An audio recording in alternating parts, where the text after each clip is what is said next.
News broke today that Spirit Airlines is preparing to shut down. So I'm going to explain everything that you need to know, like we're on FaceTime, so that we're all on the same page. So Spirit Airlines has suffered billions of dollars in losses since 2020. They had a failed merger with Frontier, and then they had an acquisition opportunity from JetBlue that was blocked by the government. The government argued that it would reduce competition, that Spirit is this market pressure on these other airlines that kind of drives costs down because they're like the cheapest airline. They position themselves in this competitive market as a discount carrier. And the person who's picking a Spirit airline, like the consumer, when our mind is picking Spirit, which I feel like everyone has flown like at least once, is okay, this is the cheapest one. You're not doing it because you get loyalty points or anything. You're doing it because it's the cheapest one. And that makes it hard. Airlines are, I don't think people realize, a really low profit margin business. Like in a good year, an airline has a profit margin of about 2 to 5%.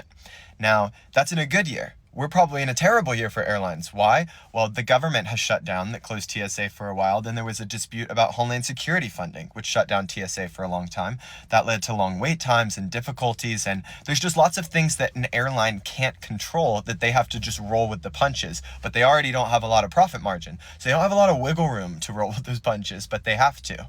Then think about how hard it is for a new person to enter into the market. Like we have these existing airline companies, and they all compete with each other, and that drives costs down. But it would drive costs down even more if there were more competitors. But the barrier to entry is this economic term, meaning like how hard is it for a new business to enter into this market and be a competitor? Well, there are huge barriers to entry for the airline industry. You have to spend hundreds of millions of dollars on a fleet of planes. Planes are so expensive. Then you have to find pilots, find people that, will work for the airline, huge labor expenses. Then you have to get all kinds of regulatory approvals to fly an airline, to make sure your pilots are appropriately up to date, to get approvals to land and fly out of different airports. These are all intense government regulations that are, we want airlines to be regulated.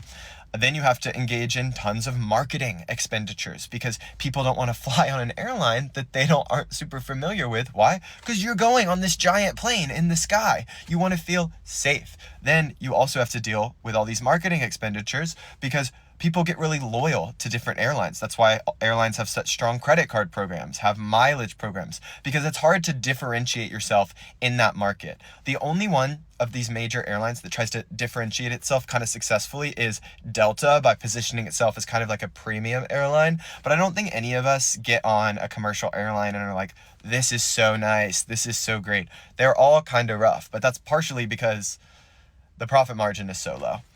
Then you have to purchase immense insurance policies. Like if something terrible happens, you need massive insurance policies. So it's just really hard to start an airline from scratch, and it's really hard to operate one. You have to roll with the punches. TSA shuts down, weather that you can't control, grounding flights, or as we're experiencing right now, and what was really the final death nail in Spirit's coffin is an international oil crisis. I mean, gasoline prices are like 30 to 40% higher right now. I'm sure jet fuel is even more, the price is increased even more, and jet fuel is already wildly expensive.